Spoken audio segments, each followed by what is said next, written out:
చంద్రబాబు పోటీ చేసే నియోజకవర్గం, జగన్ లోకేష్ పోటీ చేసే నియోజకవర్గాలు అందరికీ తెలుసు. ఆ మాటకు వస్తే చాలా మంది నాయకులు పోటీ చేస్తున్న లేదా ఆశిస్తున్న నియోజకవర్గాలు అందరికీ తెలుసు. కానీ కొనిదెల బ్రదర్స్ పవన్ కళ్యాణ్, నాగబాబు ఎక్కడి నుంచి పోటీ చేస్తారో అన్నది క్లారిటీ లేదు. ఫలానా చోట నుంచి అని టాక్ తప్ప అధికారికంగా ఈ రోజు వరకు ప్రకటించనే లేదు. వెస్ట్ గోదావరి నుంచి కొనిదెల బ్రదర్స్ ఎవరూ పోటీ చేసినా ఓటమి చవిచూశారు. చిరు, పవన్, నాగబాబుది ఇదే అనుభవం. అందుకే ఇక ఆ జిల్లా తమకు అచ్చిరాదని డిసైడ్ అయినట్లున్నారు. నాగబాబు అనకాపల్లికి వలస వెళ్తున్నారు అని వార్తలు వచ్చాయి.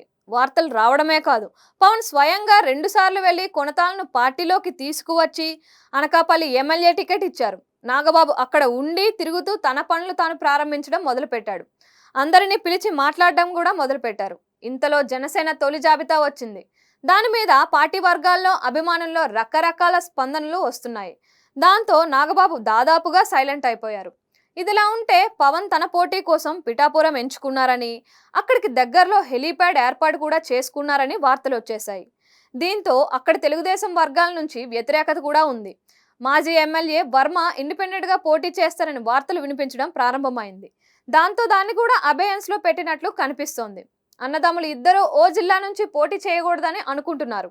అలాగే వెస్ట్ గోదావరి అచ్చడవడం లేదని క్లారిటీ వచ్చింది. ఇక మిగిలినది విశాఖ, ఈస్ట్ గోదావరి జిల్లాలు. ఎక్కడ నుంచి పోటీ అన్నా ఏదో ఒక సమస్య కనిపిస్తోంది. అందువల్ల ప్రస్తుతానికి అయితే పవన్, నాగబాబు పోటీ చేసే స్థానాల విషయంలో క్లారిటీ లేదు.